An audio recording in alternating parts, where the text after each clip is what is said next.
श्री स्वामी समर्थ. जय जय स्वामी समर्थ. आजचा हा स्वामी संदेश जो शेवटपर्यंत ऐकेल त्याला 10 मिनिटात गोड बातमी मिळणार आहे आणि त्यामुळे तो खूप जास्त आनंदी होणार आहे. त्यामुळे तुमच्याजवळ हा संदेश आला असेल तर याला दुर्लक्ष करू नका. संपूर्ण शेवटपर्यंत ऐका. तुमच्या जीवनात नक्की चमत्कार होईल आणि त्यासोबत या संदेशाला तुमच्या जवळच्या व्यक्तींना पण नक्की शेअर करा, कारण तुमच्यासोबत त्यांच्याही जीवनात चमत्कार होईल. हा आपला स्वामी संदेश सुरू करण्याअगोदर तुम्ही आपल्या या स्वामी भक्त चॅनलला सबस्क्राईब करून बेल नोटिफिकेशन ऑन करा. त्याने तुम्ही आपल्या या स्वामी भक्त परिवाराचा एक सदस्य बनाल. आणि यासोबत हा स्वामी संदेश तुम्हाला आवडला असेल तर नक्की याला लाईक करून खाली कमेंट बॉक्समध्ये श्री स्वामी समर्थ लिहायला विसरू नका. स्वामी म्हणतात, निश्चिंत राहा, मी तुझ्या पाठीशी आहे. नकळत तुझ्यासमोर एक क्षण येईल ज्याची आशा सोडली होतीस ते स्वप्न साकार होतील. माझे नाव तुझ्या ओठावर असताना तू घाबरतोस कशाला? कोणतेही कारण असू दे, तू घाबरू नकोस. स्वतःवर आणि आमच्यावर विश्वास ठेव, सगळे चांगलेच होणार आहे. श्री स्वामी म्हणतात, जी व्यक्ती देवाच्या शक्तीवर मनापासून विश्वास ठेवते त्या व्यक्तीचे देव कधीच वाईट होऊ देत नाही. स्वप्न पाहणारे डोळे जरी माझे असले तरी त्या स्वप्नांना आकार देणारे तुम्हीच आहात स्वामी माऊली. उठल्या उठल्या दिवसाची सुरुवात स्वामी नामाने करा. दिवसभर कोणतीही समस्या तुमच्या अवतीभवती फिरकणार नाही, एवढी ताकद स्वामींच्या नामस्मरणात आहे. डोळ्यातले पाणी पुसतील स्वामी, ओठावर हास्य देतील स्वामी. श्रद्धा ठेव त्यांच्यावर मनापासून, सदैव तुझे रक्षण करतील स्वामी. अद्भुत आहे तुमची माया, सदैव राहो तुमची छत्रछाया.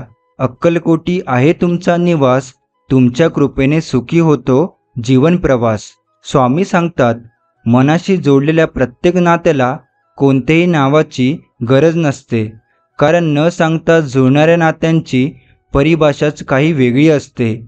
विश्वास ठेवा, आपण जेव्हा कोणासाठी काही चांगले करत असतो तेव्हा आपल्यासाठी सुद्धा कुठेतरी काही चांगले घडत असतं.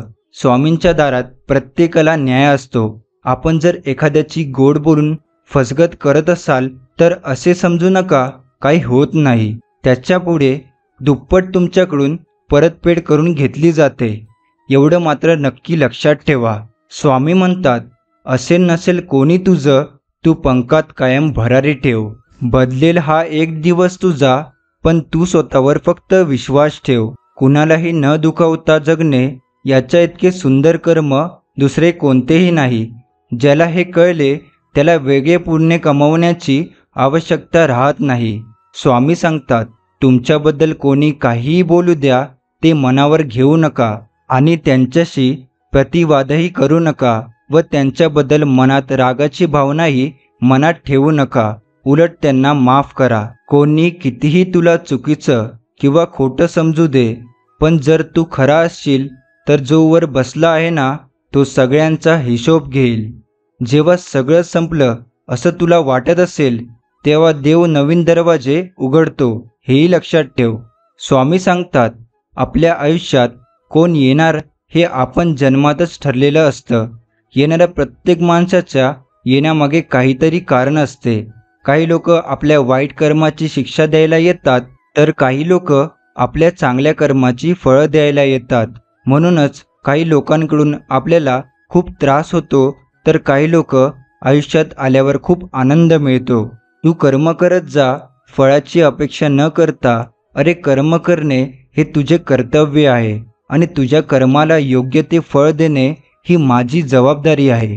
कुणाचे चांगले झाले तर त्याचा द्वेष करू नये, कुणाचे वाईट झाले तर त्याला हसू नये. वेळेचे नेहमी भान ठेवावे, कारण चांगली वेळ वाईट वेळ सांगून येत नाही. स्वामी सांगतात, इथेच कमवायचे आहे आणि इथेच गमवायचे आहे. म्हणून कोणाला काही देता आलं नाही तरी चालेल, पण कोणाचे मन दुखवू नका, कारण माणुसकीचं मोल हे पैशापेक्षा खूप मोठं असतं. परमेश्वरांनी दुसऱ्याला काय दिलं हे बघण्यात आपण इतके व्यस्त होतो की परमेश्वरांनी आपल्याला काय दिलं हे बघायला आपल्याकडे वेळच नसतो. आधी नकारात्मक विचार सोडा, पुढे जाण्याचे अनेक मार्ग आपोआप मोकळे होत जातील. तो सर्व बघतोय. तुमची प्रार्थना, तुमचा संघर्ष, तुमच्या वेदना, तुमचा संयम आणि तुमचे कर्मही. स्मरण करताच समोर उभे राहतात ते स्वामी, जे संकट तुमच्यापर्यंत पोचण्याअगोदर आपल्या मदतीला धावतात. ते स्वामी, जे आपल्या भक्तांचे अनंत अपराध आपल्या झोळीत घेतात. ते स्वामी, आणि सुखदुःखांच्याही पलीकडील अंतिम सत्य म्हणजे आपले स्वामी. माणूस जेवढा आजाराने थकत नाही, त्यापेक्षा जास्त विचाराने थकतो. म्हणून हसत राहा, विचार सोडा, स्वामींच्या नामस्मरणात राहा. आपण आहोत तर जीवन आहे ही संकल्पना मनी बाळगा व जीवन निसंकोच जगा. आणि सदैव लक्षात असू द्या, अशक्यही शक्य करतील स्वामी. चांगले विचार, चांगली भावना आणि चांगले आचरण हीच आयुष्याची खरी संपत्ती आहे. कर्तव्य म्हणजे धर्म आणि प्रेम देव आहे. सेवा ही पूजा आणि सत्य हीच भक्ती आहे. इथेच कमवायचे आहे आणि इथेच गमवायचे आहे. कोणाचेही मन न दुखवता माणुसकी जपत राहायचे. आयुष्याची लढाई प्रत्येकाला एकट्यालाच लढावी लागते, कारण लोक फक्त सहानुभूती देण्यासाठी असतात, साथ देण्यासाठी नाही. लोकांची तराच अजब आहे. स्वतःच्या दुःखाला नशीब म्हणतात आणि इतरांच्या दुःखाला कर्माची शिक्षा. सातत्यपूर्ण प्रयत्न केले की जीवनात कोणतीही गोष्ट साध्य करता येते. ज्यांची वेळ वाईट आहे त्यांची साथ कधीच सोडू नका, परंतु ज्यांची नियत खराब आहे त्यांच्या सावलीला सुद्धा जवळ करू नका.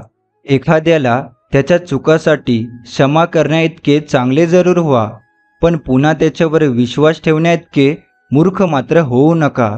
माणूस बाकी गोष्टींमध्ये कच्चा असला तरी चालेल, पण तो माणुसकीमध्ये पक्का असला पाहिजे. दगडाचाही एक गुण घेण्यासारखा असतो. कोणत्याही ऋतूत त्याला पाझर फुटत नाही. महत्त्व असतं ते फक्त गरजेला आणि वेळेला. म्हणूनच तर एरवी हाकलला जाणारा कावळा 10व्याला बोलावला जातो. नातीही हातामध्ये पकडलेल्या वाळूसारखी असते. जास्त बंधने लादल्याने निसटून जातात. तुम्ही खरे लिहायला आणि बोलायला घाबरत असाल तर समजून जा की तुम्ही गुलामीकडे वाटचाल करत आहात. आपले सुखदुःख कोणाजवळ व्यक्त करू नका, कारण लोक सुखाला नजर लावतात आणि दुःखावर मीठ चोळतात. शब्दाची निवड चुकली की वाक्याचा अर्थ बदलतो आणि माणसाची निवड चुकली की आयुष्याचे गणित बिघडते. कोण हसवून गेला, कोण फसवून गेला हे फारसं महत्त्वाचं नाही. अनुभवाच्या शाळेत कोण तुम्हाला वरच्या वर्गात बसवतं हे महत्त्वाचं आहे. काही माणसं राग मनात ठेवून गोड बोलतात, त्यांच्यापेक्षा प्रेम मनात ठेवून रागाने बोलणारी माणसं खूप चांगली असतात. आईवडिलांमुळे होतो आपल्या जन्माचा उद्धार. कधी न फेडता येती त्यांचे अनंत उपकार. तुम्ही तुमचे भविष्य बदलू शकत नाही, पण तुम्ही तुमच्या सवयी बदलू शकता आणि तुमच्या सवयी तुमचे भविष्य नक्की बदलू शकते. प्रत्येकाला वाटतं की समोरचा माणूस सुखी आहे, पण आपण हे विसरतो की त्याच्यासाठी आपणही समोरचा माणूस आहोत. वेळ आणि परिस्थितीसोबत छंद बदलायचे असतात, आपली माणसं नाही. हृदयाच्या मंदिरात अंधार असेल तर जगातल्या कुठल्याही मंदिरात किंवा घरातल्या देवाऱ्यात दिवा लावून उपयोग नसतो. व्यापारी माणसाकडून माणुसकीची अपेक्षा ठेवू नका, कारण अशी माणसं फायदा असेल तरच संबंध ठेवतात. स्वामी सांगतात, गरजेसाठी जवळ आलेली माणसं गरज संपल्यावर निघून जातात. त्यावेळी आपण दुःखी न होता आपण कोणाच्या तरी गरजेला उपयोगी पडलो यात आनंद मानावा. तुम्ही कितीही पुस्तके वाचलीत, कितीही चांगले प्रवचन ऐकलेत तरी त्यांचा काही उपयोग होणार नाही जोपर्यंत तुम्ही त्यांच्या जीवनात अवलंब करत नाही. स्वामी सांगतात, जसे आहात तसेच राहा. नेहमी लोकांच्या आवडीनुसार बदलायचा प्रयत्न केला तर आयुष्य कमी पडेल. लोकांशी बोलताना शब्द हे काळजीपूर्वक वापरायला हवेत, कारण आपण बोललेल्या शब्दांचा त्यांच्यावर चांगला आणि वाईट हा दोन्ही परिणाम होणार असतो. आयुष्य सोपे नसते. चांगले आयुष्य जगताना देखील आपल्या वाटेला अनेकदा बऱ्यापैकी अपयश येते. अधूनमधून चुका झाल्या तरी काही हरकत नाही. ती चूक का झाली आणि ती चूक होण्यामागे काय कारण होते ते कारण समजून घेऊन ते नाहीसे करणे हे महत्त्वाचे आहे. तुमच्याबरोबर घडलेल्या वाईट गोष्टींना तुमचे स्वतःचे कर्म जबाबदार आहे हे एक दिवस तुमच्या नक्की लक्षात येईल. तुम्ही केलेल्या कर्माची फळच तुम्हाला इथेच भोगावी लागतात. स्वामी सांगतात, रागामध्ये हजारो चुकीच्या शब्दांचा वापर करण्यापेक्षा मौन या एका गोष्टीमुळे जीवनात शांती निर्माण होते. जीवनात त्रास त्यांनाच होतो जे सतत जबाबदारी स्वीकारतात आणि जबाबदारी स्वीकारणारे कधीच हरत नाही. एकतर ते जिंकतात किंवा काहीतरी शिकतात. माणसाच्या आयुष्यात अडचणी कुठे आणि कशा येतील याची कल्पना नसते. त्रास करून घेतला तर आयुष्यात कशाचाही त्रास होतो आणि साजरा केला तर आयुष्याचा प्रत्येक क्षण खास होतो. लोक तुमच्याशी कसे वागतात हे त्यांचे कर्म आहे, पण तुम्ही त्यांच्याशी कसे वागता हे मात्र तुमचे कर्म आहे. त्यामुळे कोणाशीही वागताना चांगलेच वागा. कर्माचे फळ तुम्हाला नक्कीच मिळेल.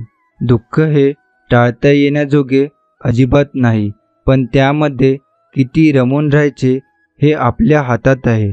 त्यामुळे हा पर्याय निवडायचा की नाही हे तुम्हीच ठरवायचे.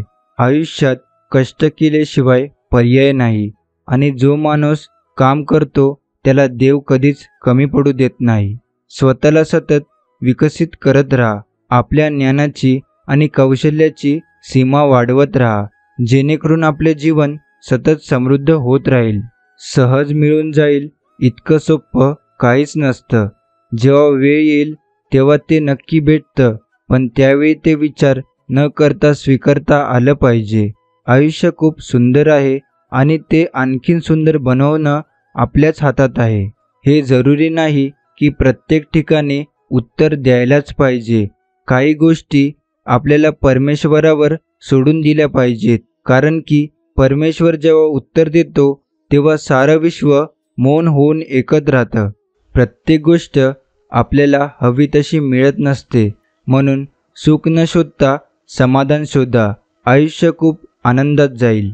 शुद्ध भावाने, देवाच्या प्रेमाने, देवासाठी केलेल्या अलौकिक भजनात देव असतोच. याच्या उलट धन, मान, मोठेपणा मिळवण्यासाठी केलेल्या लौकिक भजनात देव सोडून बाकी सर्व असते.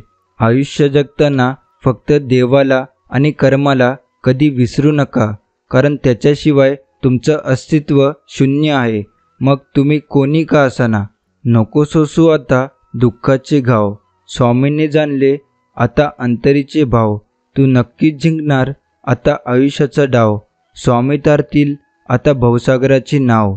हरलेल्या मनाला आशेचे नवे पंख देणारे म्हणजे माझे स्वामी. स्वामी म्हणतात, मागे काय चुकलं यापेक्षा पुढे काय सुधारता येईल हा विचार महत्त्वाचा. झाकलेल्या मुठ्ठीतील सत्य जेव्हा बाहेर पडते तेव्हा आयुष्याचा खरा संघर्ष चालू होतो. असेल जर प्रियजनांची साथ आणि स्वामींचा आशीर्वाद तर जीवनामध्ये होईल सुख समृद्धीची बरसात. स्वामी सांगतात, देव कधी चुकत नसतो आणि कोणावर कधी अन्याय करत नाही. तुम्ही वृक्ष लावला की तो फळ देणारच. फक्त वृक्ष अमृताचं लावायचं की विषाचं हे तुम्ही ठरवायचं. तरंगत नसतो आम्ही कुठल्या लाटेवर, आम्ही फक्त चालतो स्वामींनी दाखवलेल्या वाटेवर. तुमच्या सगळ्या इच्छा पूर्ण होतील. फक्त धीर धरा आणि कमेंट बॉक्समध्ये श्री स्वामी समर्थ लिहायला विसरू नका आणि त्यासोबत आपल्या चॅनलला सबस्क्राईब करून बेल नोटिफिकेशन ऑन करा. वेदनांच्या ओझ्यासकट ज्याला खळखळून हसता येतं त्याच्यासारखं जादूगर जगात दुसरं कोणीच नसतं. कधी कधी आयुष्य असं वळणावर येऊन थांबतं की कळत नाही पुढे काय करावं, पण नंतर असं वाटतं हेच तर आयुष्य आहे. चढ उतार तर नेहमी असणार. आपण सगळ्या गोष्टीतून शिकत राहायला पाहिजे. हेच तर स्वामी महाराज आपल्याला शिकवतात. स्वामी म्हणतात, थोडा धीर ठेव, अडकलेली सगळी कामे हळूहळू सुटतील, फक्त योग्य संधीची वाट बघ. बाळा, तुझी चांगली वेळ नक्कीच येईल आणि नाही आली तर मी कशासाठी आहे ती मी तुझ्यासाठी खेचून आणेल. स्वामी म्हणतात, जोपर्यंत स्वार्थ जळत नाही तोपर्यंत परमार्थ कळत नाही. स्वामी म्हणतात, भविष्यात काय होईल हे कोणालाच माहीत नाही, म्हणून भविष्याची चिंता न करता आज आपल्याकडे जे काही आहे त्यामध्ये सुखी आनंदी राहा. तुमचं भविष्य नक्कीच यशस्वी होईल.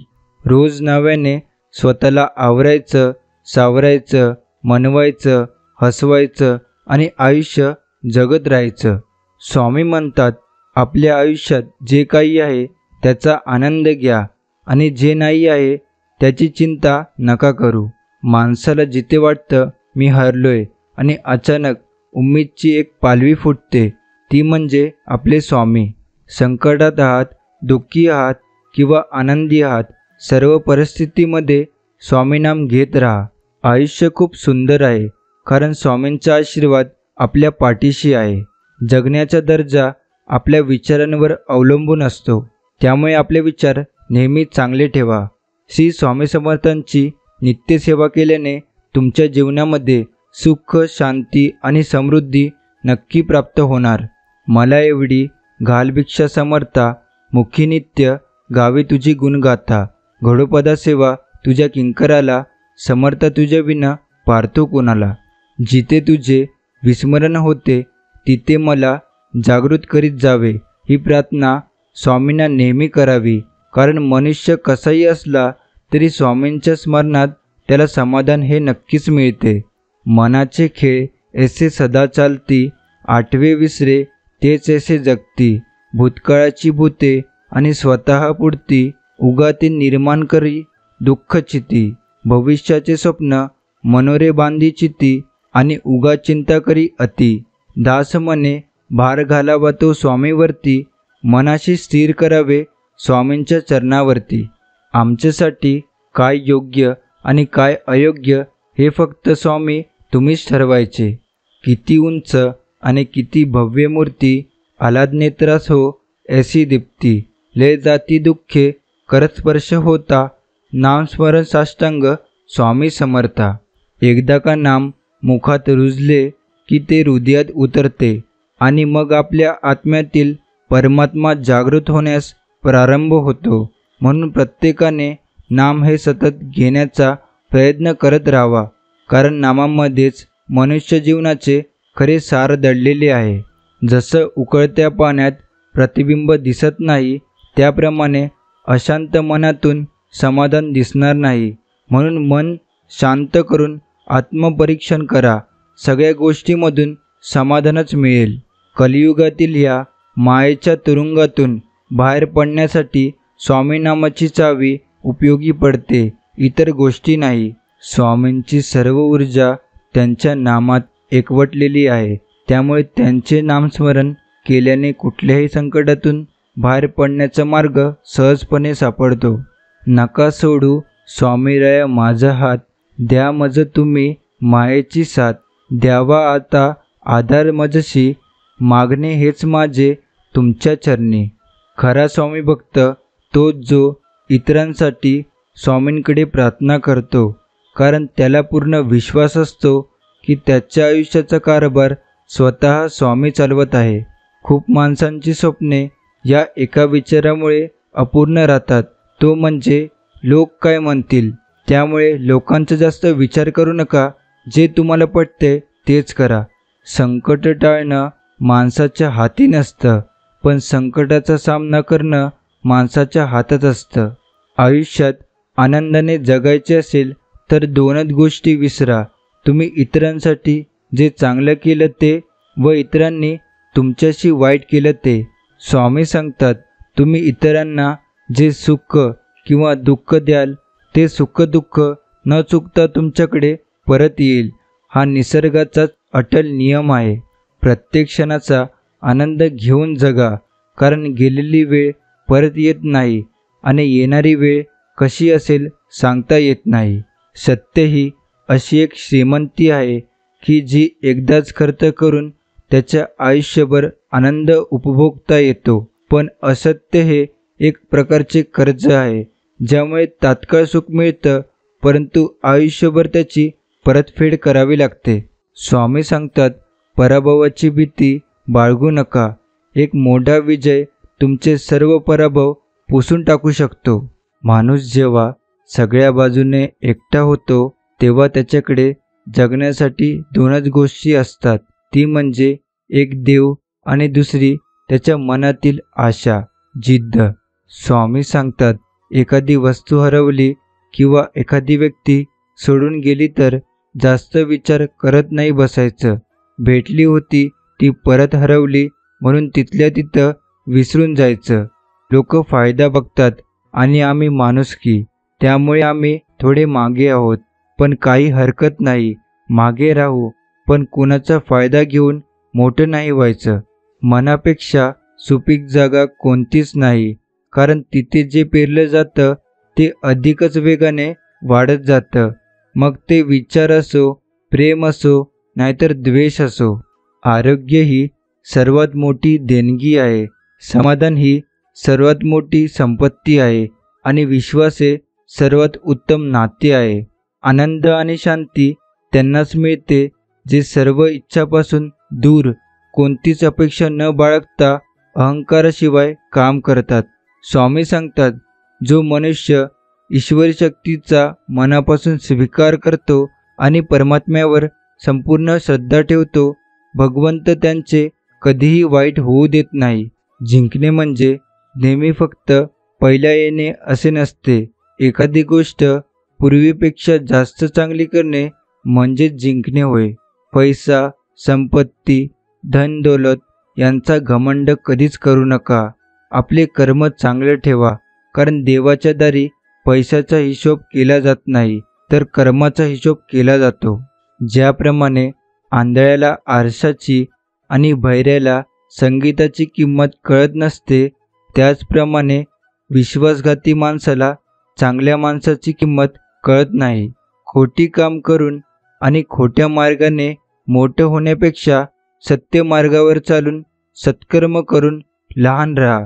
कारण खोटी कर्म करून एखादा जरी मोठा झाला तरी आज ना उद्या त्याला त्याच्या खोट्या कर्माची दुःखरूपी फळे ही भोगावीच लागतात. विश्वास आहे महाराज, भक्तांसाठी धावून येता, संकटाला क्षणात तुम्ही मुळासकट दूर करता. अंतर्मुख होऊन महाराज जप तुमचा करतो आहे, स्वप्नातले दर्शन प्रत्यक्षात मागतो आहे. स्वामी सांगतात, आयुष्यात काय शिकायचं असतं तर वाईट परिस्थितीत संयम ठेवायला शिका. आयुष्याच्या प्रत्येक वळणावर खंबीरपणे पाठीशी उभे असलेले अतिशय सुंदर सोबती म्हणजे माझे स्वामी. ज्याशी कळले नाही माझे स्वामी, त्याहून दीन जगी दुसरा कोणी नाही. कधी कधी देव आपली परिस्थिती बदलत नाही, कारण त्याला आपली मनस्थिती बदलायची असते. आयुष्य जगून समजते, केवळ ऐकून, वाचून, बघून समजत नाही. झुकवीन मस्तक तुझ्या माऊली, नाम घेतो तुझे स्वामी माऊली. वरदहस्त लाभो तुझ्या सकलासी, सुखी ठेव सदैव आम्हा लेकरासी. हातात जपाची माळ नाही की मुखात मंत्र स्त्रोत नाही, केवळ तुझ्या पायाशी बसून राहणे हे देखील तुझेच पूजन. तुमच्या जीवनातील अंधार हळूहळू नाहीसा होणार, कारण स्वामी नावाचा प्रकाश आपल्या पाठीशी आहे. आयुष्यात अनुभव येणं ही खूप गरजेचं असतं, कारण अनुभवातून आपल्या हातून झालेली चूक तिथेच लवकर लक्षात येते. मोठं व्हायचं असेल तर छोट्या छोट्या गोष्टीकडे लक्ष द्यावंच लागेल. जेव्हा तुमचं मन अस्वस्थ असेल तेव्हा काहीही करू नका, फक्त आपले डोळे बंद करा आणि श्री स्वामी समर्थ महाराजांचं नामस्मरण करा.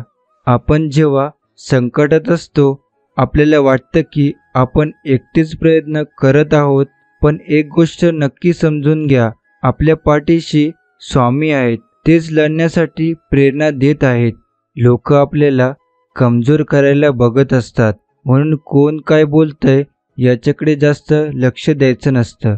स्वार्थ आणि मोठेपणा सोडून द्या, मग कळेल तुम्हाला जगणं किती सुंदर आणि आनंदी आहे, पण उगाचचा मोठेपणा आणि इगो ठेवल्यामुळे ते किती त्रासदायक झालं आहे. सर्वांचं चांगलं व्हावं अशी तळमळ ज्या हृदयात असते, देव त्या हृदयाला स्वतः काळजीपूर्वक जपत असतो. सकाळची सुरुवात 2 गोष्टींनी करावी. पहिली म्हणजे कालचे वाईट प्रसंग विसरून आणि दुसरं म्हणजे आज काहीतरी नवीन चांगलं करायचे हे मनात ठेवून. आयुष्यातील प्रत्येक क्षण आनंदाने भरभरून जगायला शिका, कारण संकटे येतील आणि जातील, पण हे आयुष्य कुठं पुन्हा पुन्हा आहे तेव्हा. काही गोष्टी या विसरता सुद्धा आल्या पाहिजेत, तरच आपण पुढे आनंदी राहू शकतो. तेच जर आठवत राहिलं तर आपला आनंद आपणच हरवून बसतो. प्रत्येकाचं प्रत्येक गोष्ट मनावर घेत बसू नका, कारण लोक जखमेवर फुंकर कमी घालतात, पण मीठ चोळून वेदना मात्र मोठ्या देतात. दिसणं आणि असणं यातला फरक समजून घ्या, म्हणजे कसं आपलं फसण्याचा विषय बंद होतो. नाहीतर दुनिया टपूनच आहे गोड गोड बोलून आपल्याला जाळ्यात अडकवायला. तुमची पुढची चाल कायम गुपित ठेवा, कारण तुमचं चांगलं व्हावं यापेक्षा तुमचं वाटोळं व्हावं अशी इच्छा बाळगणारे बरेच जण असतात. म्हणून होता होईल तितकं आपल्या जवळच्याच लोकांपासून सावध राहा. आयुष्य कठीण आहे, पण तक्रारी करून ते सोपंही होणार नाही, म्हणून प्रयत्न करत राहा.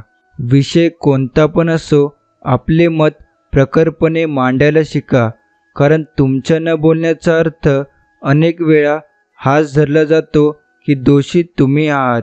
मग अशा वेळी चूक कोणाची ही भूमिकाच त्या ठिकाणी नसते. कोणाशी बरोबरी करत बसू नका. तुम्ही तुमच्या मार्गाने चालत राहा. आज ना उद्या तुमचे पण सुखाचे दिवस नक्की येतील, यावर विश्वास ठेवा. गरजेपेक्षा जास्त ओझं घेऊन जाणारा माणूस शेवटी बुडतोच. मग ते ओझं वस्तूचं असो, गर्वाचं असो किंवा अभिमानाचे. वासुदेव बळवंत फडके म्हणून पुण्याचे एक बंडखोर 2-3दा रजा घेऊन महाराजांच्या दर्शनास आले होते. त्यावेळी त्यांच्या दर्शनास आले की साधू, असाधू, धूर्त, चोर, बंडखोर सर्वजण आपल्या कार्यात यश यावे म्हणून महाराजांजवळ प्रार्थना करण्यास येतात. एकदा असाच हेतू मनात ठेवून ते अक्कलकोटास आले. सर्व साक्षी समर्थांनी त्याचा हेतू जाणला, पण त्याच्या मनाप्रमाणे करण्यास त्यांना आज्ञा दिली नाही. पुढे काही दिवसांनी परत श्री फडके तलवार घेऊन महाराजांच्या दर्शनास आले. महाराजांपुढे तलवार ठेवून त्यांना वंदन केले व लांब जाऊन बसले.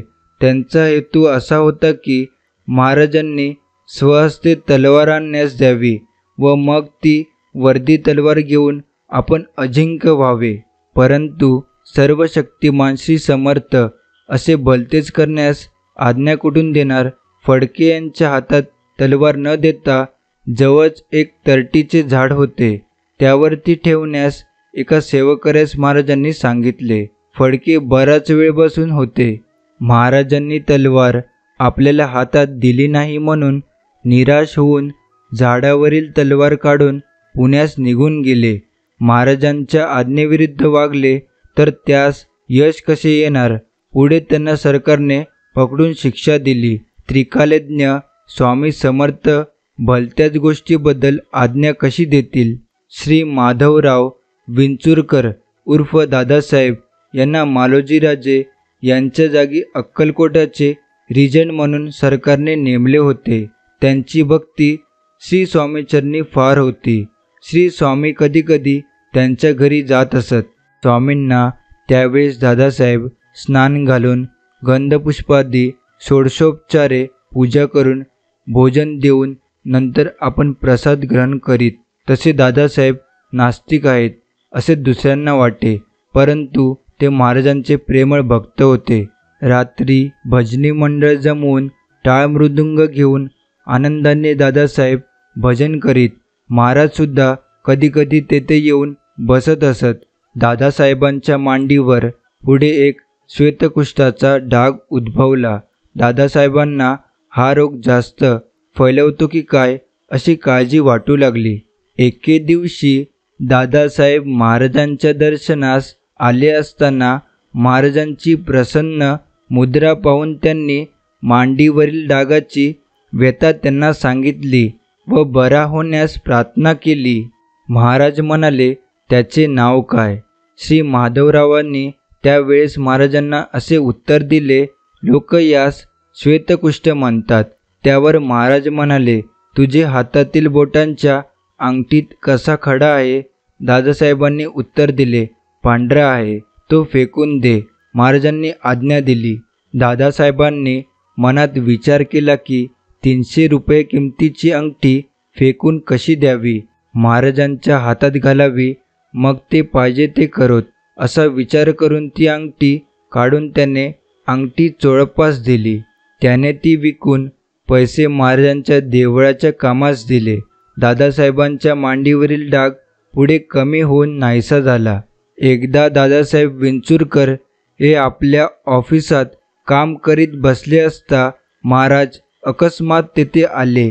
तेव्हा दादासाहेब खुर्चीवरून उठून त्यांनी महाराजांना त्यांच्या जागी बसविले व स्वतः उभे राहिले.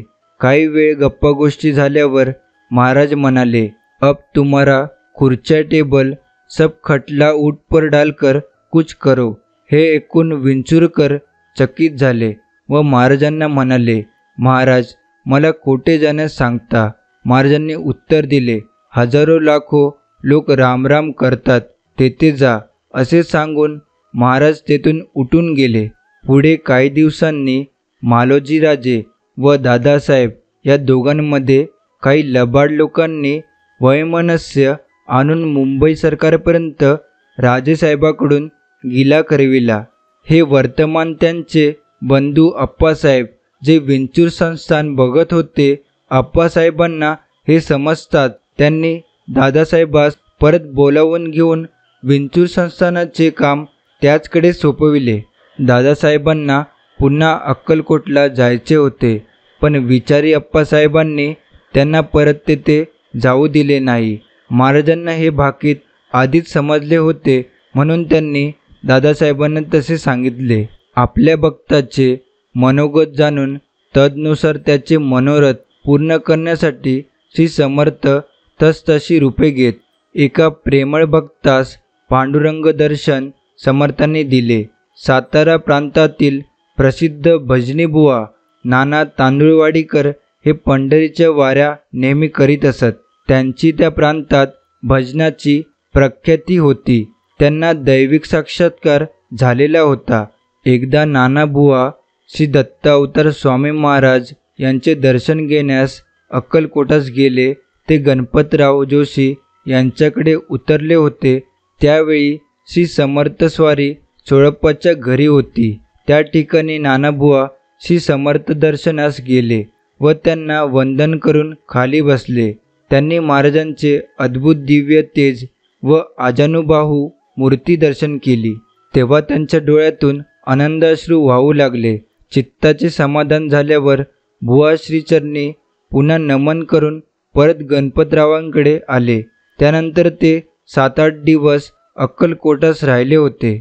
एकदा बुवांच्या मनात श्री समर्थापुढे आपण भजन करावे असे आले, परंतु महाराज बसतील की नाही ही त्यास काळजी वाटली. त्यांचा हा प्रेमभाव श्री समर्थांनी जाणून लागती स्वारी गणपतराव जोशी यांच्या घरी येऊन बसली. आपण ज्या चिंतेत होतो ती चिंता श्री समर्थांनी आपण होऊन निवारण केली.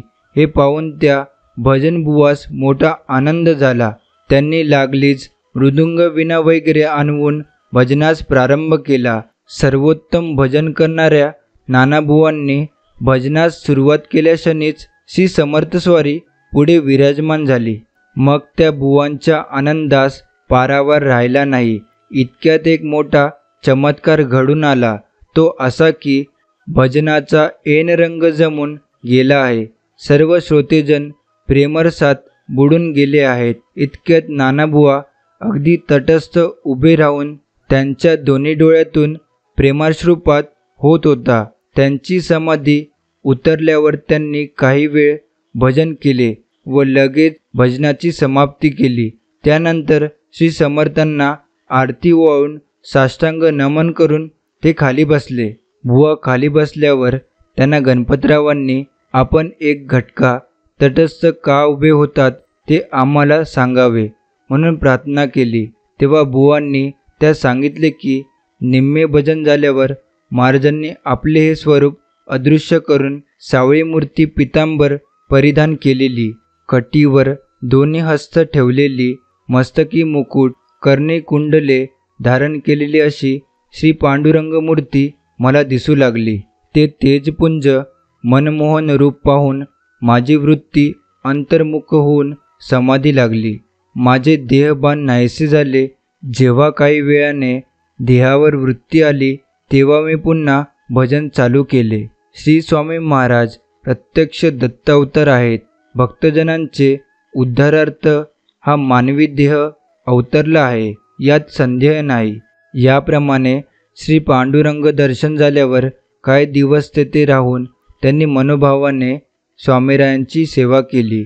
त्यानंतर त्यांची आज्ञा घेऊन नंतर साताऱ्याला ते परत गेले व तेथेही ते श्री समर्थ भक्ती करीत राहिले. पुण्याचे प्रसिद्ध माटेबुवा वेदांती हे महाराजांचे मोठे भक्त होते. महाराज अवतारी असल्याबद्दल त्यांच्या मनाची पूर्ण खात्री होऊन त्यांचा अवतार हा दत्तावतार आहे असे समजून माटेबुवा महाराजांची भक्ती करत. महाराजांची पुढे माटेबुवांवर कृपा झाली. माटेबुवा हे श्री सखाराम कवाडकर यांचे शिष्य होते. पुढे माटेबुवा नेहमी अक्कलकोटास येऊन श्रींचे सन्निध वास्तव्य करीत असत. ते मोठे वेदांती असून कीर्तनास वेदांत विषयाचे उत्कृष्ट रीतीने प्रतिपादन करीत असत. त्यांची पुणे प्रांतात प्रसिद्धी असून त्यांचे तेथे शिष्य मंडळी मोठे होते. त्यामध्ये रामकृष्ण बुवा हे पुराणिक असून पुराण सांगण्याशिवाय त्यांची मोठी प्रख्याती होती. महाराजांचेही त्यांच्यावर प्रेम होते. त्या पुराणिक बुवांनी अक्कलकोटास एक वेळ भागवताचा सप्ताह केला. तेव्हा 7 दिवस नियमाने बसून महाराजांनी भागवत पुराण श्रवण केले. त्याचप्रमाणे महाराज 7 दिवस नियमाने बसून भागवत पुराण प्रथमच श्रवण करण्याचा हा एक प्रसंग आढळतो. श्री स्वामींचे नामस्मरण म्हणजे स्वामी भक्ती होय. त्यांचे नामस्मरण कधी वाया जात नाही. मूर्तीपूजेपेक्षा गुरुभक्ती श्रेष्ठ आहे असे स्वामी सांगत. ज्याला त्याला फक्त आणि फक्त सांसारिक सुख पाहिजे, जे क्षणिक आहे. संसार परिवारासाठीच मागत असतात. हे इहलोकीचे जीवन क्षणिक आहे. केव्हा मृत्यू गाठेल हे कोणालाच ठाऊक नाही. सोबत काय न्याल काहीच नाही. सोबत नेण्यासाठी पारमार्थिक आध्यात्मिक प्रगती कशी जास्तीत जास्त होईल, कसे पारमार्थिक कल्याण करून घेता येईल यामागे लागले पाहिजे. आईवडिलांची सेवा, संतांचा सहवास, साधना, धार्मिक ग्रंथाचे वाचन हे 4 जेवढं जास्तीत जास्त करता येईल तेवढं करा. मृत्यूनंतर हेच सत्य आहे आणि हेच सोबत येणार. बाकी नोकरी, पैसा, परिवार, गाडी, बंगला, दागदागिने काहीही सोबत येणार नाही. वेळ अजिबात वाया घालवू नका. स्वामी सेवेला, भक्तीला लागा. तेच अटळ सत्य आहे. आपण आपल्याला काय पाहिजे, आपल्याला काय आवडतं त्यानुसार भक्ती सेवा करीत असतो. पण स्वामींना काय आवडतं, कशी भक्ती आवडते त्यानुसार जर वागलो, आचरण केले, भक्तिसेवा केली तर स्वामी आपल्याला सर्व गोष्टी न मागताच देतील. तुमचे जे चांगले कृत्य असो किंवा वाईट कृत्य असो, जे काही करता त्या प्रत्येक कृतीवर स्वामींचे अगदी बारीक लक्ष असतं. हे विसरता कामा नये. उनके पास सबका हिसाब रहता है. नुसतं स्टेटस ठेवून देखावा करून भक्ती घडत नसते. जे आयुष्य आपल्याला स्वामींनी दिले आहे त्यातील दैनंदिन जीवनातील 24 तासामधील निदान 1 तास तरी स्वामींच्या सेवेसाठी देता आला पाहिजे. 1 तास वेळ काढून स्वतःच्या शरीराला कष्ट सहन करून बैठक मांडून स्वामींचा जप, स्तोत्रपठण, पारायण नक्कीच केले पाहिजे. तेव्हा ती खरी भक्ती आणि त्यानंतर येणारी खरी अनुभूती. अन्यथा या आधुनिक डिजिटल भक्तीला काहीही अर्थ नाही. संत महात्म्यांनी भक्ती करण्यासाठी अनेक ग्रंथ, स्तोत्र, अभंग, भकरी निर्माण केल्या.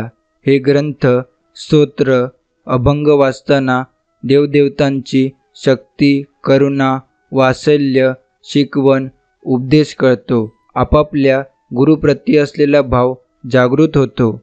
भाव म्हणजे भक्ती. अनेक आध्यात्मिक ज्ञान प्राप्त होत असते. यासाठीच आपण ग्रंथ, पारायण, भकरी, कथा, अभंग वाचले पाहिजे आणि त्यातील अर्थ समजून, बोध घेऊन, भक्ती साधून आत्मकल्याण साधले पाहिजे. म्हणून प्रत्येकाने गुरुच्या कथा, स्तोत्र, अभंग वाचले पाहिजे. त्यांच्या पोथीचे पारायण केले पाहिजे. असे केल्याने भाव जागृत होते आणि आपल्या हातून गुरुची भक्ती घडते व गुरुकृपा होते. देवाची भक्ती करताना बरेच जण देखावा करतात. स्वतःच्या पूजेचं, कपड्याचं, शरीराचं, सौंदर्याचे प्रदर्शन करून भक्ती करतात. परंतु देवाला हे काही नको असतं. त्याला फक्त शुद्ध भाव आणि अंतःकरणापासून घेतलेलं त्याचं नाव एवढंच प्रिय आहे. उगाच दांभिक भक्ती करून काहीही होत नाही. दांभिक भक्ती करणाऱ्यावर देवसुद्धा कृपा करत नाही. निस्वार्थीपणाने कर्म करून तेही विसरून जाणे म्हणजे निष्काम कर्म. त्याची बाधा मग आपल्याला होत नाही. त्याचेही दुष्परिणाम आपल्याला भोगावे लागत नाही. हेच कर्म स्वामींच्या चरणी अर्पण करून मोकळे व्हावे, म्हणजे त्यापासून होणाऱ्या सुखदुःखाची मनाला लागण होत नाही. कोणत्याही व्यक्तीला चुकीचं समजण्याआधी त्याच्याशी मनमोकळेपणानं बोलावं. कदाचित अर्धे गैरसमज तिथेच संपतील. समोरचा चुकतोय हे कोणालाही सहज कळतं, पण आपण स्वतः चुकतोय हे समजायला आणि पचवायला मन तितकंच मोठं आणि समजूतदार लागतं. सुखी, आनंदी राहायचं असेल तर जीवनामध्ये कोणाकडूनच कोणत्याही गोष्टीची अपेक्षा ठेवू नका. अपेक्षा ठेवल्या आणि त्या जर समोरच्याकडून पूर्ण नाही झाल्या किंवा पूर्ण नाही केल्या तर आपण दुःखी होतो. मग त्या आपल्या जवळच्या व्यक्तीकडून असो, मित्राकडून असो, परिवाराकडून असो किंवा देवाकडून असो. अपेक्षा हेच दुःखाचे मूळ कारण आहे. जे कराल ते निस्वार्थ कोणतीही अपेक्षा न ठेवता करा. मग बघा जीवन कसे आनंदी सुखी होते. अरे एक लक्षात घ्या, मनुष्याने कधीच हिंमत हारायची नसते. ज्याप्रमाणे डोंगरात उगम पावणारी नदी रस्त्यातील व्यक्तींना कधीच विचारत नाही की समुद्र कुठे आहे, मार्ग कसा आहे आणि किती दूर आहे, भेटेल की नाही, परंतु ती तिच्या इच्छितस्थळी पोहोचतेच. त्यामागे परमेश्वरी शक्ती असते. तसेच तुम्हाला देखील तुमचं इच्छित मिळणार. फक्त न डगमगता वाटचाल चालू ठेवा. परमेश्वराने डोळे तर प्रत्येकाला सारखेच दिले आहे. खूप सुंदर दृष्टी प्रदान केली आहे. परंतु काही लोक असे असतात की वाईटात पण चांगले बघतात आणि काहींना चांगल्यात पण वाईट बघण्याची सवय असते. हे ज्याच्या त्याच्या दृष्टिकोनावर अवलंबून असते. ज्यावेळेस अध्यात्माच्या वाटेवर मनुष्य जातो त्यावेळेस काम, क्रोध, मद, मत्सर, हिंसा याचा नाश भक्तीने होतो. पण दंभ, अहंकार या गोष्टी मोठ्या प्रमाणात वाढतात. याचा नाश हा आपण स्वतःहून केला पाहिजे, नाहीतर प्रगती न होता अधोगतीच होईल. पाण्याशिवाय जशी मासळी तडफडते तसे भक्तांनी सद्गुरूंची प्राप्ती करण्यासाठी, आध्यात्मिक उच्च प्रगती होण्यासाठी साधकाचे मन आतुरतेने तळमळले पाहिजे. साधकाने तन मन धन पूर्णतः विसरूनच सद्गुरूंच्या भक्तीत लीन झाले पाहिजे, रममान झाले पाहिजे. स्वामींची ओढ लागून आत्मकल्याण साध्य होईल हे निश्चित. मनाला यातना व्हाव्या, आपल्या हृदयाला दुःख व्हावे, मनाला वाईट वाटावे, मानसिक, शारीरिक, आर्थिक नुकसान व्हावे, नातेसंबंध खराब व्हावे असे आपल्याला स्वतःबाबत घडावे असे कधीच वाटत नाही. मग आपण दुसऱ्याबाबत देखील तसे वाटू देऊ नये. अर्थात दुसऱ्याबाबत या गोष्टी घडाव्या असे कधीच वाटू देऊ नका, अन्यथा तेच फिरून तुमच्याकडे येणार आहे. प्रत्येकाच्या मनोकामना, इच्छा, आकांक्षा पूर्ण होण्याची एक वेळ ठरलेली असते. आणि त्यात पण तुमचे कर्म, तुमचे आचरण, तुमची स्वामीवर असलेली श्रद्धा, भक्ती, विश्वास हा तितकाच महत्त्वाचा असतो. जीवनात काहीही होऊ द्या, कितीही अघटित घडू द्या, ती एक स्वामींनी घेतलेली परीक्षा असते. आपण हार नाही मानायची. स्वामी तुमचे सामर्थ्य वाढवत असतात. फक्त विश्वास, श्रद्धा दृढ असावी, भक्ती, सेवा करत राहावी, कल्याणच होणार यात शंका नाही. मनुष्य हा जन्मतःच सांसारिक मायेच्या जंजाळात फसलेला असतो. सांसारिक लोभ, मोह, माया याने पूर्णपणे गुरफटलेला असतो. स्वामींची सेवा, भक्ती केल्याने यावर नियंत्रण येऊन सांसारिक तथा परमार्थिक प्रगती होते. सध्याच्या आधुनिक व मॉडर्न जगामुळे बऱ्याच तरुणीचा मनावरचा, विचारांवरचा ताबा सुटत चालला आहे. काम, क्रोध, मद, मत्सर हे षड्रिपू त्यांचा ताबा घेत आहेत आणि त्यामुळे ते मानसिक व शारीरिक नुकसान करत आहे. त्यावर एकमात्र उपाय म्हणजे तरुण मंडळींनी जास्तीत जास्त स्वामींच्या सान्निध्यात राहिले पाहिजे. मग ते स्वामींचे नामस्मरण असो, रोज न चुकता 11 माळ जप असो, 3 अध्याय स्वामीचरित्र वाचन असो, ध्यानधारणा असो. यामुळे स्वामी या सर्वांपासून आपले रक्षण करून आपल्या जीवनात सुख, शांती, समृद्धी प्रदान करतात. पोटात गेलेलं विष हे फक्त एका माणसाला मारते, पण कानात गेलेलं विष हजारो नाते संपवून टाकते. म्हणून दुसऱ्याच्या सांगण्यावर विश्वास ठेवण्यापेक्षा स्वतःच्या पाहण्यावर विश्वास ठेवा. जो ज्ञानी असतो त्याला समजवता येतं, जो अज्ञानी असतो त्यालाही समजवता येतं. पण जो अभिमानी, गर्विष्ठ आणि स्वतःचा शब्द खरा मानणारा असतो त्याला कुणीही समजावून सांगू शकत नाही. त्याला फक्त वेळ समजावून सांगू शकते. स्पष्ट बोला, पण असे बोला की समोरच्याला कष्ट होणार नाही व त्याचे आणि तुमचे नाते नष्ट होणार नाही. प्रयत्न करा की कोणीही आपल्यावर रुसू नये. जीवलगाची सोबत कधी सुटू नये. मग नाते मैत्रीचे असो की प्रेमाचे, नाते असे निभवा की त्याचे बंध जीवनभर तुटू नये. या विश्वात सर्व मानवासह पशु, पक्षी, प्राणी सर्वांचे चालक, मालक, पालक स्वामीच आहेत. स्वामींचे सर्वांवर खूप प्रेम आहे आणि या प्रेमापोटी स्वामींनी अवतार घेतला आहे आणि तुम्हा आम्हा सर्वांना नामाचा उपहार दिला आहे. भगवंताकडे जायची साधने पुष्कळ आहेत. इतर साधनांनी कष्ट करून जे साधते तेच थोडे नाम घेतल्याने साधते. पण नामावर तशी श्रद्धा मात्र पाहिजे. प्रत्येक साधनेचे मर्म म्हणजे भगवंताचे स्मरण होय. त्याचा पूर्णपणे समावेश भगवंताच्या नामात आहे. म्हणून ज्याला लवकर भगवंत गाठायचा आहे त्याने एका नामाची कास धरावी. पुष्कळ वेळा विद्वान लोक व्यर्थ चिकित्सेने आपल्या आयुष्याचा नाश करून घेतात. शेवटी आयुष्याचा अंतकाल येतो आणि नामाची चिकित्सा तेवढी पदरात पडते. नाम घेण्याचा आनंद मिळत नाही. साधेभोळे अडाणी लोक भगवंताचे नाम घेऊन मजेने तरून जातात. म्हणून शहाण्या विद्वानांनी चिकित्सा करायचीच तर नाम घेत करावी. नामाबद्दलच्या सर्व शंका नाम घेत गेल्याने आपोआप नाहीशा होतात.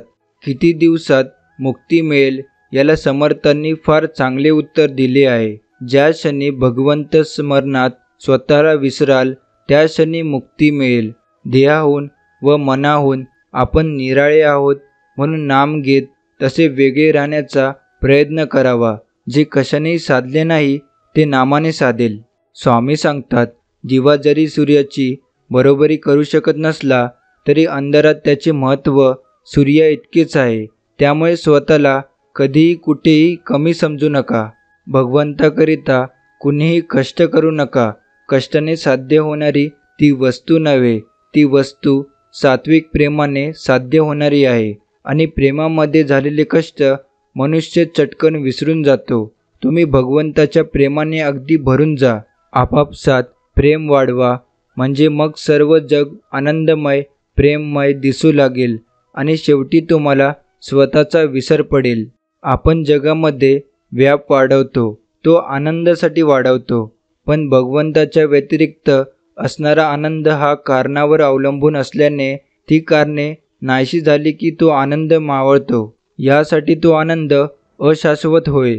व्याप दुःखदायक न व्हावा असे वाटत असेल तर आपण साक्षीत्वाने राहायला शिकले पाहिजे. व्यापाच्या म्हणजे परिस्थितीच्या बाहेर जो राहील त्याला दुःख होणार नाही.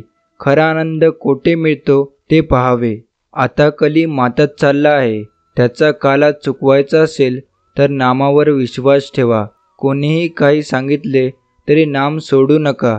जसे पाण्याचा मोठा लोंढा चालू झाला की एखाद्या स्थिर झाडाला दोराने बांधून ठेवलेली वस्तू वाहून जात नाही, तसे तुम्ही नामाची कास घट्ट धरलीत म्हणजे काळ काही करू शकणार नाही. परमार्थामध्ये अंधश्रद्धेची मुळीच गरज नाही, पण तेथे श्रद्धेशिवाय मुळीच चालायचे नाही. व्यवहारात आपण एकमेकावर जेवढी निष्ठा ठेवतो तेवढी जरी भगवंतावर ठेवली तरी भगवंत आपल्याला समाधान देईल. स्वामी म्हणतात, निंदा व टीका आयुष्यात वाट्याला आलीच पाहिजे. जर रोजच स्तुती झाली तर प्रगतीचा मार्ग बंद होऊन तो गर्विष्ठीच्या दिशेला जातो. परमेश्वर म्हणतो, एखाद्या व्यक्तीला दुःख देऊन स्वतःसाठी माझ्याकडे सुखाची प्रार्थना करू नका. पण जर एखाद्या व्यक्तीला क्षणभरही आनंद देत असाल तर स्वतःच्या सुखाची अजिबात काळजी करू नका. माणसाला जिंकायचे ते केवळ आपुलकीने, कारण वेळ, पैसा, सत्ता आणि शरीर एखाद्या वेळेस साथ देणार नाही, पण माणुसकी, प्रेमळ स्वभाव आणि आत्मविश्वास कधीही तुम्हाला एकटे पडू देणार नाही. आळंदीचे प्रसिद्ध नृसिंह सरस्वती हे तत्वशास्त्रात प्रवीण असून मोठे विद्वान होते. त्यांचे योगाभ्यासाचे ज्ञानही चांगले होते. नरसोबाची वाडी इत्यादी कृष्णातटीचे क्षेत्री त्यांचा हठयोगाचा अभ्यास केला होता. दररोज आसन, प्राणायाम, आज्ञाचक्र भेद होऊन त्यांनी बरीच प्रगती केली होती. परंतु शेवटची समाधी साधण्याचा त्यांच्या प्रयत्नात मात्र त्यांना यश लागेना. गुरुपरंपरेने हठयोगाचा मार्ग कुणी सांगेल म्हणून ते पुष्कळ फिरले, परंतु त्यांच्या इच्छेप्रमाणे त्यांना कोणी गुरु मिळत नव्हता. शेवटी समर्थांची कीर्ती ऐकून ते अक्कलकोटला आले. त्यावेळी महाराजांची स्वारी राजवाड्यापाशी भंडारखान्यात होती. नृसिंह सरस्वतीस भंडारखान्याचे दरवाजात आलेले पाहून महाराजांनी योगशास्त्रातील आज्ञाचक्र भेदाचा श्लोक म्हणून त्यांच्याकडे कृपादृष्टीने पाहिले. त्या सरशी नृसिंह सरस्वतींची समाधी लागून ते खाली बसले. 4 घटकापर्यंत ध्येयस्थितीचे स्मरण न राहता ब्रह्मतदाकार वृत्ती होऊन ते आनंदात राहिले. पुढे महाराजांनी पूर्ण कृपादृष्टीने पाहताच ब्रह्मरंध्रातून वायू उतरून ते पुन्हा ध्येयस्थितीवर आले.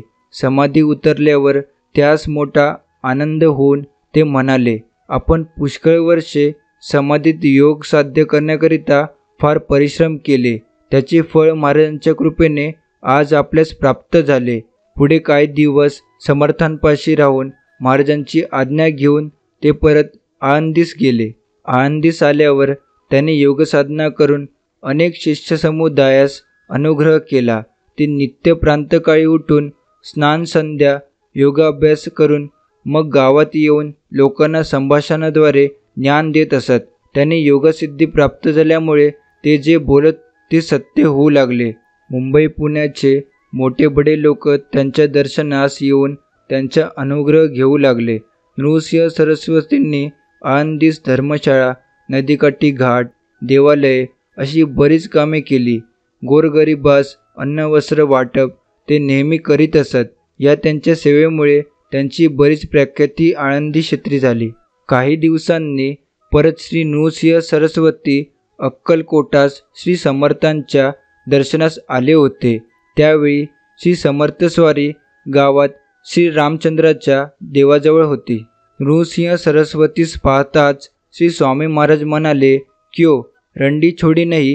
हे ऐकताच श्री नृसिंह सरस्वतीने हात जोडून महाराजास विनंती केली, महाराज, रंडी छोड़ने के वास्ते ही इलाज चला है, आपकी कृपा होना. हे ऐकताच समर्थ हसले व जवळ असलेल्या सेवकऱ्यास म्हणाले, अरे हे मोठे महंत आहेत, यास बसण्यास आसन द्या अशी आज्ञा होताच सेवेकरींनी त्यांना व्यग्र जिन आणून दिले. श्री समर्थ चरणी मस्तक ठेवून त्या आसनावर ते बसले. काही वेळाने श्री समर्थाची परवानगी घेऊन ते मठात जाण्यास निघाले. तेव्हा समर्थांचे व श्री नृसिंह सरस्वतींचे संभाषण झाले. त्यावेळी श्री समर्थांनी त्यांना रंडी सोडण्यास सांगितले. कदाचित त्यावरील चर्चा असावी असे तेथील लोक समजत होते. रंडी म्हणजे सिद्धी, ती सोडण्याविषयी महाराजांची आज्ञा आहे व त्याप्रमाणे आपण प्रयत्नात असून श्री समर्थ कृपेने लवकरच इच्छा पूर्ण होईल असे श्री नृसिंह सरस्वतींनी सर्वांना सांगितले. पुढे सिद्धी वगैरेचा मार्गास न लागता श्री विठ्ठलाचे नामस्मरण करून आपण भक्तिमार्ग स्वीकारून तेथील सर्वजनास त्यांनी भक्तिमार्गाचा स्वीकार करण्यास शिकविले. श्री नृसिंह सरस्वतींना फार मोठे सिद्धिपुरुष म्हणून सर्वकडे प्रसिद्धी मिळाली. आळंदी येथे त्यांचा मठ व धर्मशाळा आजही आहेत. त्यांचे भक्त दर्शनाला तेथे जात असतात. खेडगावचा राहणारा नारायण भट या नावाचा एक ब्राह्मण गिरीपर्वतावर व्यंकटेशांचे दर्शन घेऊन आपल्या घरी जात असता श्री स्वामी समर्थांनी महासतेज रूपाने त्याला दर्शन दिले. तेव्हा तो श्री समर्थास विचारू लागला, महाराज, आपण अक्कलकोटास वास करीत असता या ठिकाणी कोठून व कसे आलात? तेव्हा श्री समर्थ म्हणाले, पूर्वीचे हे महान पुण्यक्षेत्र असून लक्ष्मीचे उत्सवाकरिता येथे आलो व नेहमी येत असतो. त्यानंतर श्री स्वामी समर्थ त्या पर्वताच्या आकाशास भिडलेल्या शिखरावर गुप्त झाले. अशा तऱ्हेने श्री समर्थ हे कलियुगात जगाचा उद्धार करण्यासाठी अक्कलकोटवासी होऊन सर्व भूमंडळावर फिरत असतात. रानावनात फिरणाऱ्या पशुपक्ष्यांना सुद्धा स्वामींचा वेध लागला होता. आपल्या परमभक्तासाठी स्वामी कुठेही संचार करीत असत. स्वामी महाराज कधी एका जागी राहत नसत. येथून तिथे अशा ठिकाठिकाणी त्यांचा संचार चाले. एकदा मोठा पर्जन्य पडत असताना त्यामध्ये फिरण्याची महाराजांना इच्छा झाली. महाराज रामाच्या देवळात असता पाऊस पडू लागला. इतक्यात मेणा लाव असा महाराजांनी हुकूम केला. भर पावसात महाराज जाणार म्हणून सर्व सेवकऱ्यांनी प्रार्थना केली. पाऊस पडत आहे, गोरगरिबास पांघरण्यास वस्त्र नाही, त्यांचे हाल होतील. परंतु महाराज तसेच निघाले. सर्व मंडळी त्यांच्याबरोबर निघाली. पाऊस खूप जोरात पडत असून विजेचा कडकडाट चालला होता. त्यावेळी महाराज मात्र खुशीत होते व भिजत असलेल्या मंडळीकडे पाहून हसत होते. त्यावेळी महाराज गाणे म्हणत होते. इंद्र महाराज चले ईद लम्हे, चमकी रही बिजली, बादल से इंद्र महाराज. त्यांच्याबरोबर इतर मंडळी गाणे गाऊ लागली. याचप्रमाणे गाणं गात भर पावसात फिरत फिरत महाराज सर्व मंडळीसोबत चोळप्पाच्या घरी आले व तेथे त्यांनी त्या रात्री मुक्काम केला. सोलापूर अक्कलकोट यांच्या दरम्यान रामपूर हे एक गाव आहे. तेथील रामजी पाटील व त्यांचे नातेवाईक विठाबाई ही दोघेही महाराजांची भक्ती करीत असत. महाराजही कधी कधी रामपुरास जात असत. एकदा महाराज 16 दिवस तेथे मुक्कामास होते. महाराजांसमवेत चोळप्पा, गणपतराव, महादेव भट्ट इत्यादी मंडळी होती. महाराजांप्रित्यर्थ 40 ब्राह्मण जेवण घालण्याचा रावजी पाटील व विठाबाई यांचा नवस होता. महाराज तेथे मुक्कामास आहेत ही संधी साधून त्यांनी नवस फेडण्याचे ठरविले. श्री स्वामी समर्थांच्या दर्शनास हजारो लोकांच्या झुंडीच्या झुंडी येत असत. विठाबाईने ठरवल्याप्रमाणे 40 पानांची सामुग्री आणली होती. श्री महाराजांना मंगलस्नान घालून त्यांनी त्यांची षोडशोपचारे पूजा केली. जेवणाचा सर्व स्वयंपाक तयार झाला. पाने वाढली तरी महाराज भोजनास उठेनात. मंडळीची गर्दी वाढू लागली. सर्व मंडळींना जेवण घालावे म्हणून महाराजांनी पाटलास आज्ञा केली. रावजी पाटलांना चिंता पडली की 40 माणसाचा स्वयंपाक या सर्वांना कसा पुरेल. श्री समर्थांनी त्यांचे मन ओळखून त्या दोघांना बोलावले आणि एक टोपली आणण्यास आज्ञा दिली.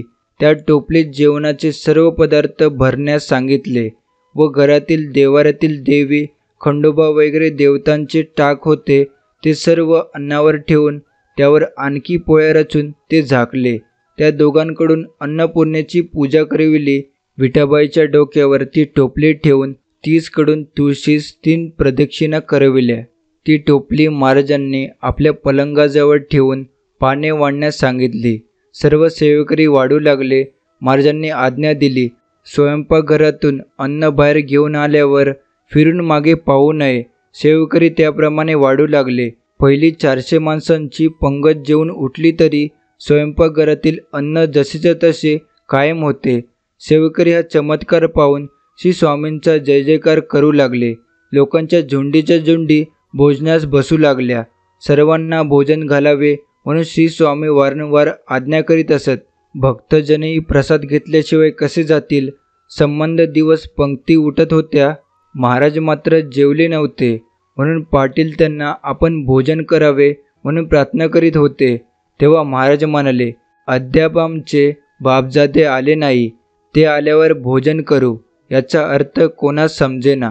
काही वेळातच सोलापूरहून सरकारी कामगार मंडळी आली. त्यांनी दर्शन घेऊन भोजन केले. त्या दिवशी रात्री 11 वाजता श्री समर्थांनी भोजन केले. शिल्लक राहिलेले अन्न दुसऱ्या दिवशी प्रसाद म्हणून सर्व सेवेकऱ्यांनी ग्रहण केले. 40 पानांच्या जेवणाच्या सामुग्रीत 4 सहस्र माणसे जेवली.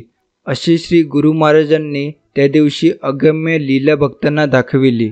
हे स्वामी समर्थ महाराज, सर्वांना चांगली बुद्धी दे, आरोग्य दे, सर्वांना सुखात, आनंदात, ऐश्वर्यात ठेव, सर्वांचं भलं कर, कल्याण कर, रक्षण कर आणि तुझे गोड नाम मुखात अखंड राहू दे. आजचा हा स्वामी संदेश आपण इथेच समाप्त करतो. हा स्वामी संदेश ऐकून तुम्हाला कसं वाटलं खाली कमेंट बॉक्समध्ये नक्की सांगा.